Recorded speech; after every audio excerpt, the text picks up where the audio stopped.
ভাগ্য রজনী পবিত্র শবে বরাতে আল্লাহর নৈকট্য লাভের আশায় নফল ইবাদতে ব্যস্ত মুসল্লিরা। দর্শক এই বিষয়ে বিস্তারিত জানাতে আজিমপুর থেকে রিশাদ অর্ণব ও বিশ্ব ইজতেমার মাঠ থেকে সরাসরি যুক্ত হচ্ছেন নাজমুল হুদা। প্রথমেই যাব আজিমপুরে, সেখানে আছেন রিশাদ অর্ণব। অর্ণব, শবে বরাতের ফজিলত সম্পর্কে কি বলছেন ধর্মপ্রাণ মুসল্লিরা?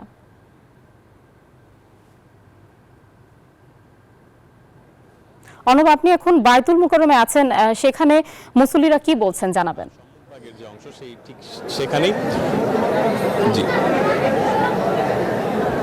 জি আসলে যেমনটি বলছিলেন যে আজ কিন্তু পবিত্র শবে বরাতের রাত। পবিত্র শবে বরাত নিয়ে যদি বলতে চাই, এর আরবি শব্দ কিন্তু লাইলাতুল লাফসি বিন শাবান।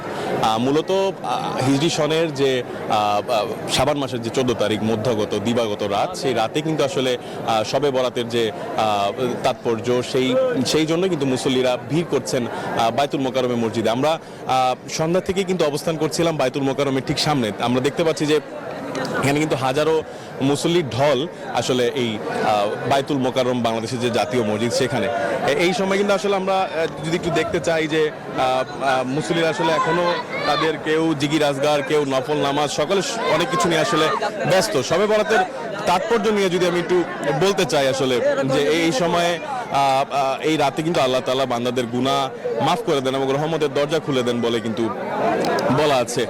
শবে বরাত সম্পর্কে আসলে বিভিন্ন ধরনের হাদিস পাওয়া যায়, তবে এগুলো নিয়ে কিন্তু ইসলামী চিন্তাবিদদের মতে নানা ধরনের মতবাদ রয়েছে। তবে একটি হাদিস যদি আপনাদেরকে বলতে চাই যে আল্লাহ তাআলা কিন্তু শাবানের রাতে তার সমস্ত সৃষ্টির দিকে দৃষ্টি দেন এবং মুসলিম ও হিংসুক পোষণকারী ব্যতীত সকলকে আসলে ক্ষমা করে দেন বলে বলেছেন।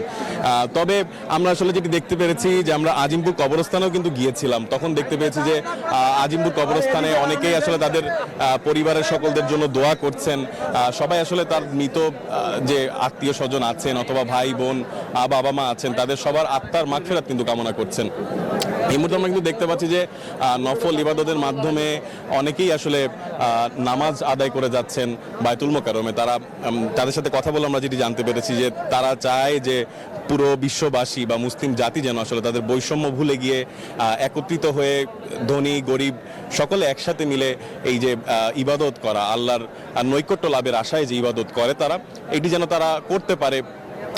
তবে যেটি বলতে চাই যে বায়তুল মোকাররমে আইন শৃঙ্খলা বাহিনীর উপস্থিতি কিছুটা কম ছিল। এবার মুসল্লিরা আসলে তাদের যে অবস্থান, তারা সহজেই কিন্তু মসজিদে প্রবেশ করে তারা নামাজ আদায় করছেন। এই মুহূর্তে কিন্তু আমি যদি বলতে চাই ঘড়ির কাঁটায় ঠিক 12টা বেজে 6 মিনিট।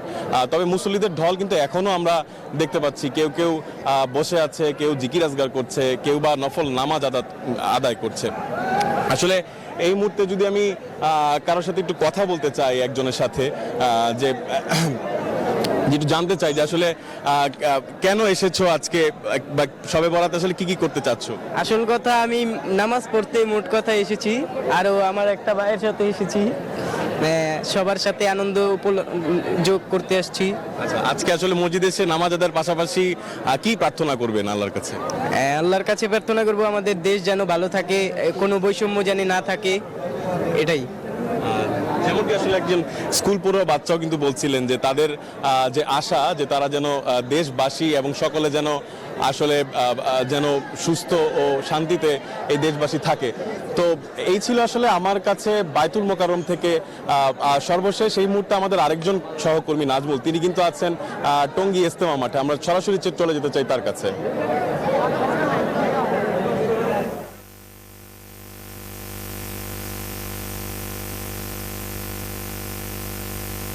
যেমনটি বলছিলেন রাজধানীর খবর জানাচ্ছিলেন, এই মুহূর্তে রয়েছে আমি বিশ্ব ইজতেমা এবং আমরা দেখেছি যে এখানকার ধর্মপ্রাণ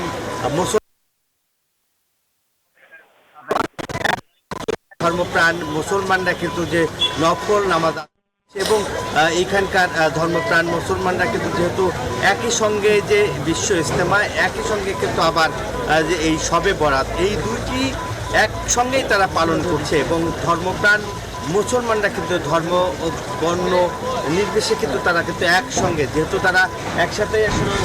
আমরা যদি একটু আপনার সাথে কথা বলতে চাই, এই যে বিশ্ব ইজতেমায় এসেছেন আজকের এই দিনে আপনাদের আল্লাহর কাছে কি প্রার্থনা? আল্লাহর কাছে বিসমিল্লাহির রহমানির রহিম, ধন্যবাদ আল্লাহর কাছে আমার অশেষ অশেষ রহমত, বিশেষ রহমত সকল মুসল্লি একত্রিত হয়েছে এবং তার পাশাপাশি আজকে শবে বরাতের দিন এটা সকল মুসলিম বিশ্ব মুসলমানদের জন্য এবং এটা একটা মানে খুব সুন্দর একটা উদযাপন মানে যেটা বলা হয় এবং সকল মুসলিমের অনুরোধ নিতে এবং সকল মুসলিম আল্লাহর কাছে যেটা চাইবে সেটাই তাদের জন্য সফল হবে।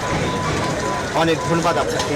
আপনার সাথে একটু কথা বলতে চাই, আল্লাহর কাছে কি প্রার্থনা করেছেন? আপনি তো নফল নামাজ বলছেন, আজকে এই লক্ষ লক্ষ ধর্মপ্রাণ মুসলমান একসঙ্গে নামাজ পড়ছেন, কি প্রার্থনা ছিল আল্লাহর কাছে? আলহামদুলিল্লাহ, আজকে প্রার্থনা ছিল আমাদের এই বিশ্ব ইজতেমা, মনে করেন যে যতগুলো হয়েছে তার মধ্যে এই শবে বরাতের মধ্যে আমরা পাইনি। এটা আমাদের একটা অনেক ভাগ্যবান মনে করে আমরা এটা আল্লাহ কাছে খুব শুকরিয়া আদায় করতেছি। আল্লাহ এটা সফল হয়েছে যে আমরা এটা অনেক বছর হইলো আমরা বিশ্ব ইজতেমা আসতেছি, কিন্তু এই শবে বরাত আমরা পাইনি। এটা আমাদের একটা সৌভাগ্য। অনেক ধন্যবাদ আপনাকে, যেমনটি আসলে বলছেন এবং স্মরণকালের ইতিহাস তারা বলছে যে সবচেয়ে একই সঙ্গে কিন্তু যে এই 60 বছরে ইজতেমার মতো জায়গায় তারা এইভাবে কখনো শবে বরাত তারা পালন করতে পারেনি। এবার এখন তারা আল্লাহর নৈকট্য লাভের জন্য তারা এসেছে, এখন কিন্তু তারা বিভিন্ন দোয়া করছে। এই ছিল বিশ্ব ইজতেমা আমার কাছে সর্বশেষ। ফিরে যাচ্ছি স্টুডিওতে। নাজমুল হুদা আপনাকে ধন্যবাদ, সেই সাথে ধন্যবাদ রিশাদ অর্ণব আপনাকেও।